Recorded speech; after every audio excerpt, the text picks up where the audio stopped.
This is an in-depth summary of Joshua in the NLT Bible version by ChatGPT. The book of Joshua opens where Deuteronomy ends. Moses is gone and Joshua is commissioned to lead Israel into Canaan. The book divides naturally into three parts. Number 1, Conquest of the Land, chapters 1 through 12. Number 2, Division of the Land, chapters 13 through 22. And number 3, Joshua's final exhortations, 23 to 24. It's about God's faithfulness to his covenant and Israel's call to courage and obedience.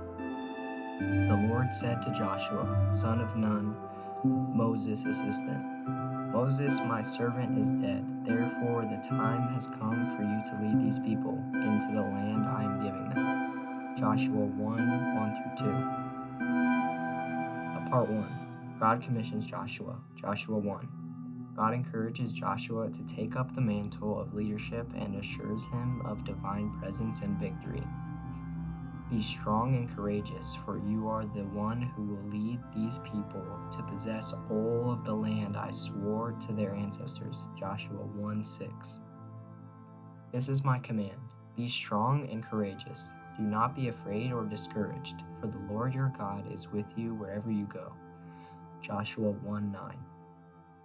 Joshua commands the people to prepare to cross the Jordan. The tribes promise their loyalty and obedience. Part 2. Spying out on the land and Rahab's faith. Joshua 2. Joshua secretly sends 2 spies to Jericho, then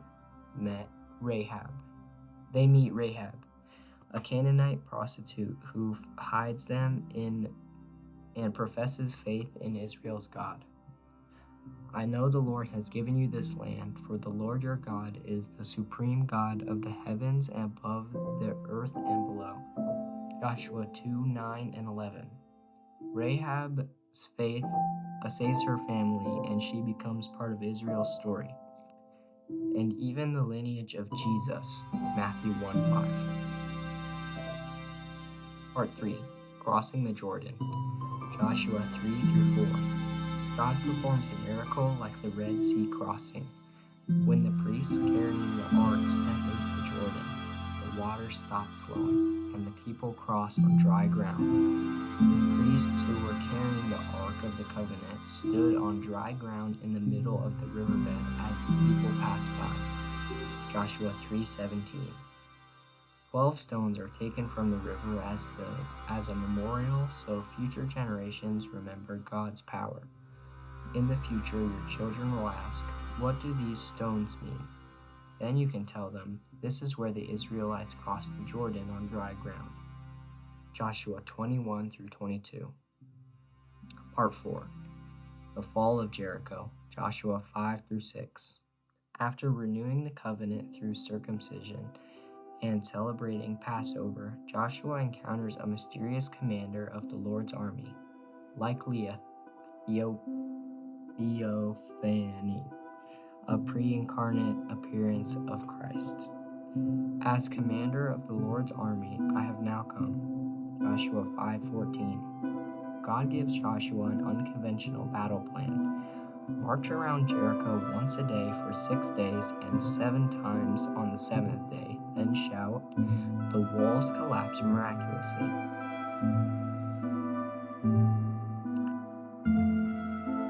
When the people heard the sound of the ram's horns, they shouted as loud as they could. Suddenly the walls of Jericho collapsed. Joshua 6:20. Only Rahab's family is spared as promised. Part 5. Sin in the camp and defeat at Ai. Joshua 7 through 8. Achan disobeys God by taking forbidden items from Jericho. As a result, Israel is defeated by Joshua is distraught, but God reveals the hidden sin. Israel has sinned and broken my covenant. They have stolen some of the things I commanded and must be set apart for me. Joshua 7:11. After dealing with Achan's sin, God gives victory over Ai, and Israel renews the covenant on Mount Ebal, reading aloud the law of Moses. Joshua read to them all the blessings and curses Moses has written in the book of instruction. Joshua 8:34. Part 6. The Gibeonite deception. Joshua 9. The Gibeonites trick Israel into making a peace treaty by pretending to come from a distant land. The Israelites examined their food, but they did not consult the Lord. Joshua 9:14. Though deceived, Israel honors the treaty, showing the seriousness of vows made before God. Part 7. Southern and Northern campaigns. Joshua 10-12. A. Victory over the southern kings. When 5 Amorite kings attack Gibeon, Joshua defends them. God grants miraculous victory, even making the sun stand still. The sun stood still and the moon stayed in place until the nation of Israel had defeated its enemies. Joshua 10:13. Joshua defeats the kings and captures key southern cities. B.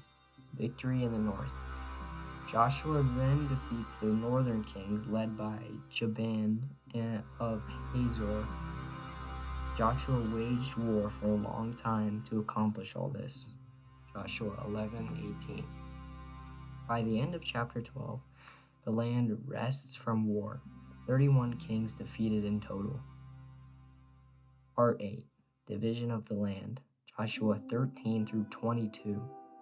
A. Allotment to the tribes. The land is divided among the 12 tribes.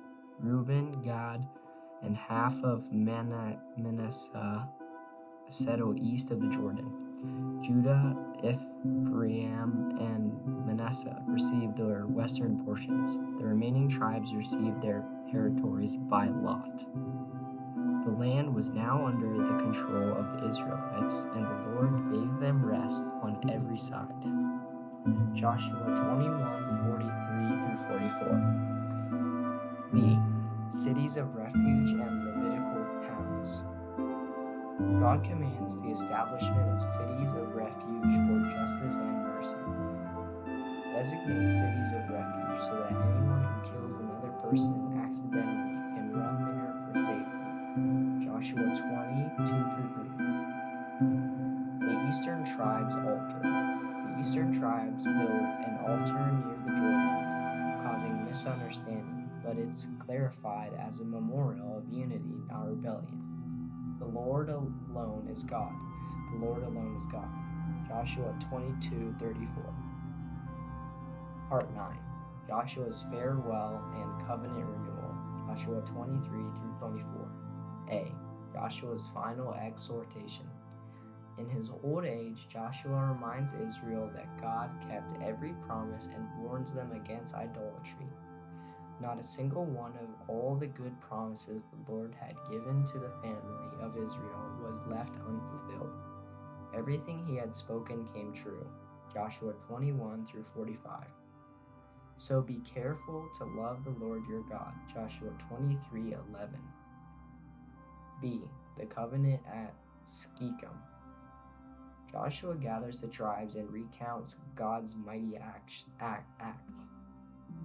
From Abraham to their conquest. Fear the Lord and serve him wholeheartedly. Joshua 24:14. But if you refuse to serve the Lord, then choose today whom you will serve. But as for me and my family, we will serve the Lord. Joshua 24:15. The people reaffirmed their covenant loyalty. The people replied to Joshua, we will serve the Lord our God, we will obey him alone. Joshua 24:24. Joshua dies at age 110, and the bones of Joseph, carried from Egypt, are finally buried in the Promised Land. After all these things, Joshua, son of Nun, the servant of the Lord, died at age of 110. Joshua 24:29. The major themes and theology of this book are: number 1, God's faithfulness to his promises. every word God spoke to Abraham, Isaac, and Jacob and Moses come true. The Lord gave them all He sworn to their ancestors. Joshua 21:43. Number 2. Courageous obedience. Victory depends not on might, but on obedience and faith. Be strong and courageous. Be careful to obey all the instructions Moses gave you. Joshua 1:7. Number 3. The power of God's presence. God fights for His people when they trust Him. The Lord fought for Israel that day. Joshua 10:14. And the fourth theme is covenant renewal and choice. Joshua closes by challenging the people to wholehearted commitment. Choose today whom you will serve. Joshua 24:15. In conclusion, Joshua is the story of promise fulfilled. God leads His people from wandering to victory, from wilderness to inheritance. Yet the final challenge remains timeless. Will we serve the Lord faithfully in the land of blessing? So the Israelites served the Lord throughout their